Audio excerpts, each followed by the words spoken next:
It's not easy to predict Donald Trump. What is predictable about Donald Trump is that he is unpredictable. And what's also clear is that he's been a disruptor on the global stage. And whether that disruption has been for the better or for the worse is for history to judge. All I got from the United Nations was an escalator that on the way up stopped right in the middle. If the First Lady wasn't in great shape, she would have fallen. But she's in great shape. We're both in good shape. We both stood.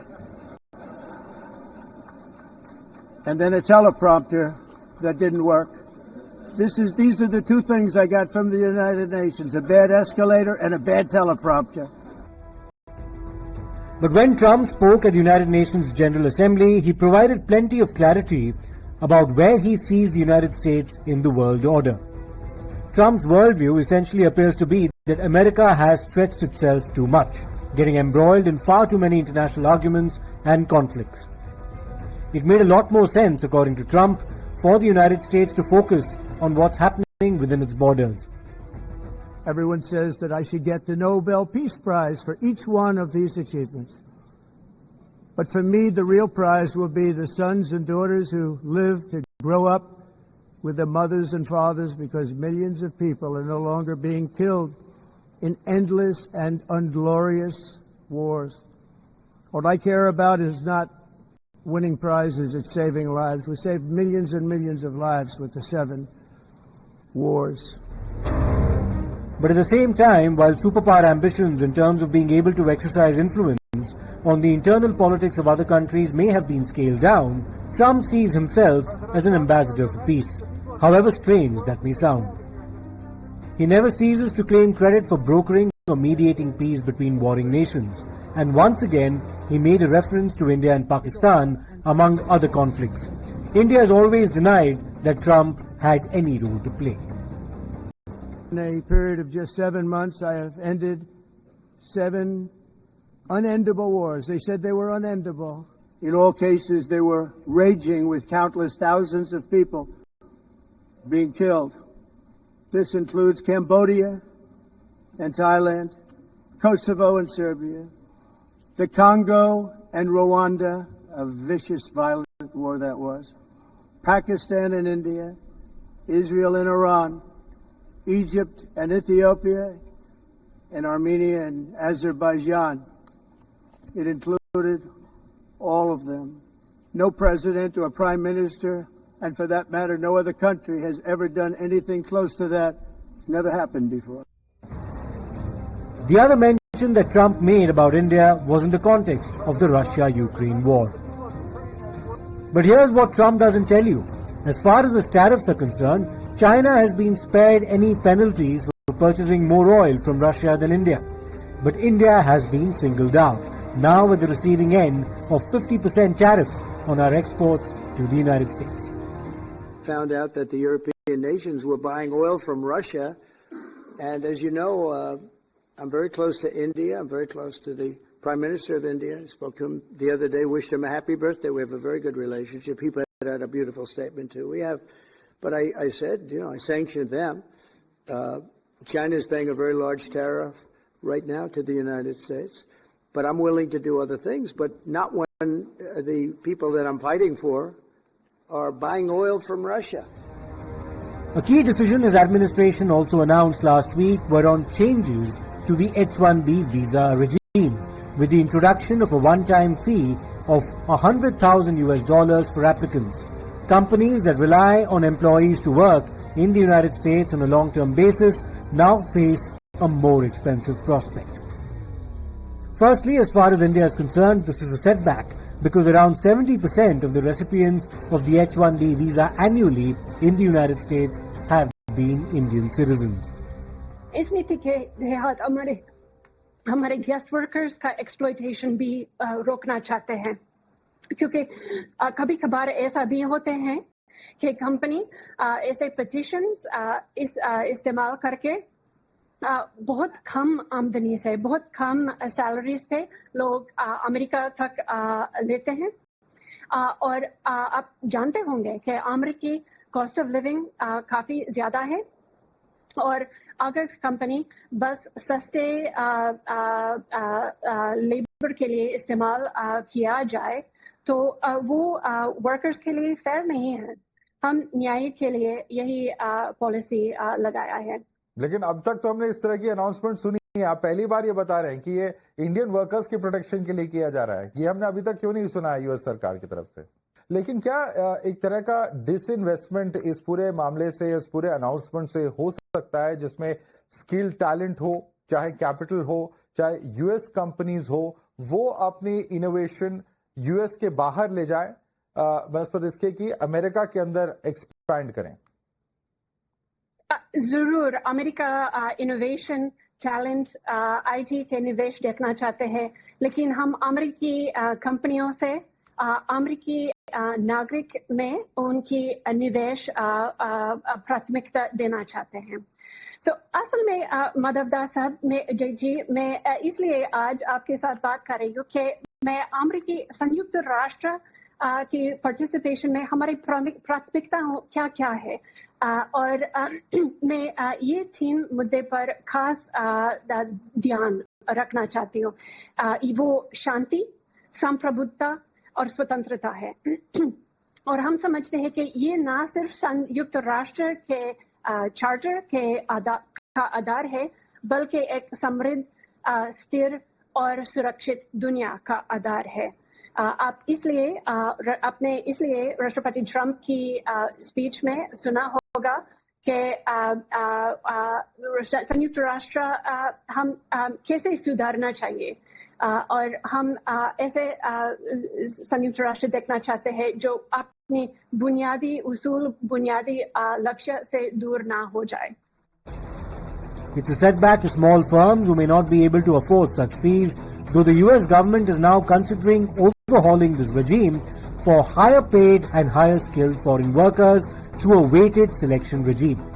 Nevertheless, the debate here in India is this now an opportunity for India to ensure that it retains this talent by incentivizing them to remain here? Donald Trump may be driven by his mantra of America first, but are his policies really helping his country? The problem with his tariff regime is that it could only result in inflation. Including President Trump's first administration, we tried to bring India, closer into alignment with the United States, and I am somebody that, a senior member of the United States Senate, but predicting Trump policy moves, if you can do that, you're a better predictor than me, and I don't know anyone in the United States Senate of either party that can actually predict President Trump's strategy. Some of these moves are provocative, but as I said, I've been disappointed with India in terms of their not even trying to wean their way off of the Russian oil, and the H1-B program, has been ripe for criticism for some time. I would rather have made it fairer rather than simply putting a big price tag on it, which frankly will even move it more towards just benefiting large companies. But there's another serious problem that Trump highlighted in his speech. He lambasted Europe for its immigration policy. Reasserted that America belongs to the American people, and I encourage all countries to take their own stand in defense of their citizens as well. Because I see it.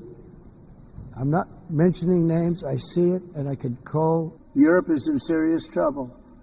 They've been invaded by a force of illegal aliens like nobody's ever seen before. Illegal aliens are pouring into Europe. Nobody's doing anything to change it, to get them out. It's not sustainable. And because they choose to be politically correct, they're doing just absolutely nothing about it. The debate around illegal immigration is a polarizing one, but it has resonance across the world, including in countries like India. Certainly, this latest announcement, along with some of the tariff confusion, is unsettling and creating more chaos short-term in the relationship. However, when we look at all the positive things, the deepening of the Quad, the cooperation on clean energy, the strategic relationship and seeing the world in the same lens for the most part between the United States and India over the last 20 years, the bipartisanship in the relationship on both sides, from the Indian side and, of course, on the United States side between Democratic and Republican administrations. The U.S.-India relationship is still the most important in the world. It is still in a very positive and healthy direction, going in a good trajectory. But we are, as you just pointed out, seeing some chaos and some uncertainty and some hiccups in the relationship. Now, I believe that the H1-B visas, when we do them the right way and we build these connections with India and we allow people after a master's and a PhD to stay in India, to stay in the United States from India when they're going to school, this actually helps create new U.S. jobs. So let's take a breath. Let's look at the long-term, relationship between the U.S. and India, and let's cool the rhetoric down a little bit. But here's something else that is interesting. Donald Trump may have claimed credit for ending multiple conflicts around the world, but it is also an indictment of the United Nations and its role in the world that it has been unable to live up to. His views may have been controversial, but he chose to engage with his interlocutors in debates and also on college campuses. And he was murdered. If I have to look for a silver lining, I have to be an optimist right now, is the fact that you even have Democratic leaders largely, I'm not saying, totally, but largely a lot of Democratic elected officials coming out and admiring the fact about what Charlie Kirk was doing. That he was out there on a college campus in open venue, encouraging people to come up and disagree with him, encouraging debate and dialogue, encouraging, strong discussions. I mean, free speech isn't always nice speech. It's not always, the ability just to be pleasant, but it's free speech. It's to challenge ideas. It's to encourage debate and dialogue. And you are seeing leaders of both sides of the aisle right now, at least at this moment. Less than 24 hours after this tragedy has happened, come out and recognize the fact that that was what Charlie Kirk was trying to do, and recognizing the fact that that's something that we need to encourage as a society. We need to encourage open dialogue. And so I hope that if there is a lasting legacy of what Charlie had tried to accomplish over his way too short of life, that it is this fundamental belief in free speech and dialogue and debate, and that as Americans, and really as all of those of us who live in a democratic society, are willing to protect those rights, to encourage that discussion. And I hope maybe, just maybe, we're actually going to start talking to each other again. I think because of the media system, because of our current politics, you have a lot of people who don't want to engage with people who disagree with them. You're seeing folks who are moving to communities where everyone's going to try to, look like them, sound like them, and agree with them. That's not what makes a democratic society work. It's not going to be what ensures that we have the fundamentals necessary to can move democracy forward for another generation. And so hopefully, we all take it seriously to start talking to people we disagree with and try to change their mind. It doesn't mean you have to go in and try to agree with them. Try to, use the power of an argument to win them over. But maybe we'll all take on and start doing that a little bit more as a result of Charlie's legacy. Trump faces an enormous amount of heat from the Democrats as well as his critics over the Epstein files. There's a growing demand for a full disclosure, even though the current administration claims it's released all it can. So this is a Democrat hoax that never ends. It reminds me a little of the Kennedy situation. We gave him everything over and over again, more and more and more, and nobody's ever satisfied. From what I understand, I could check, but from what I understand, thousands of pages of documents have been given. But it's really a Democrat hoax because they're trying to get people to talk about something that's totally irrelevant to the success that we've had as a nation since I've been president.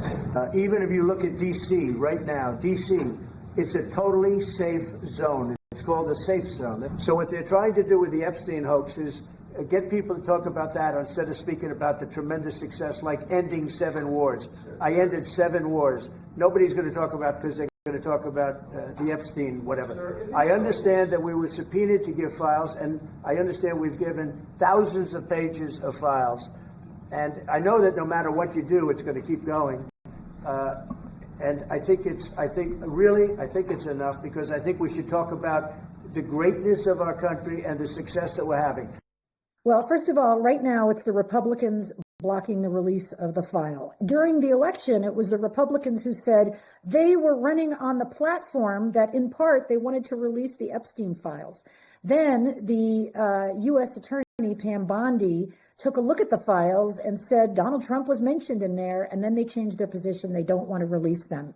It is true that a lot of what's in the files has already been released, but it's also true that there is new material in there, including this shocking birthday book that was just released. So I can't understand why anyone would want to block release of these files. You know, these women have suffered long enough for decades. Nobody believed them when they started coming forward in the late 1990s. In the early 2000s, they were vilified. They were attacked by Epstein's attorneys. Finally, there was a little bit of justice in 2008. And then in 2019, Jeffrey Epstein was arrested and more women came forward. But this has been going on for a very long time. The files, I think any reasonable person would say, if there is a possible pedophile ring and other people are involved, the files should be released. Let the chips fall where they may. It's true that not everybody who's named is guilty, but some people were complicit and they need to be brought to justice. I don't know what's in the Epstein files, but I think it is ironic that the Attorney General has said that the president's name is in the files. Now, I'm not making any conclusions because it was well known that he and Mr. Epstein were friends for a number of years. But there are a wide swath of the American people who are very concerned about this. And the only way is to make all the files public. And I do not believe the administration has made all the files public. And ironically, it was President Trump himself as a candidate who said, let's release all the Epstein files. So the sooner the better. I hope there's nothing there. But again, this cloud will hang over the administration until all the files are released. There is also a massive debate around free speech after television host, anchor and comedian Jimmy Kimmel was suspended from his show following his remarks about the man accused of murdering Charlie Kirk. There was outrage over Kimmel's remarks and serious criticism from the Trump administration, who many believe may have pressured broadcasters to take Kimmel off air. However, Kimmel is now back on. But tonight, we are all Jimmy Kimmel.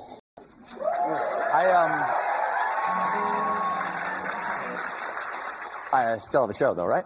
Okay, good. But with an autocrat, you cannot give an inch. And if ABC thinks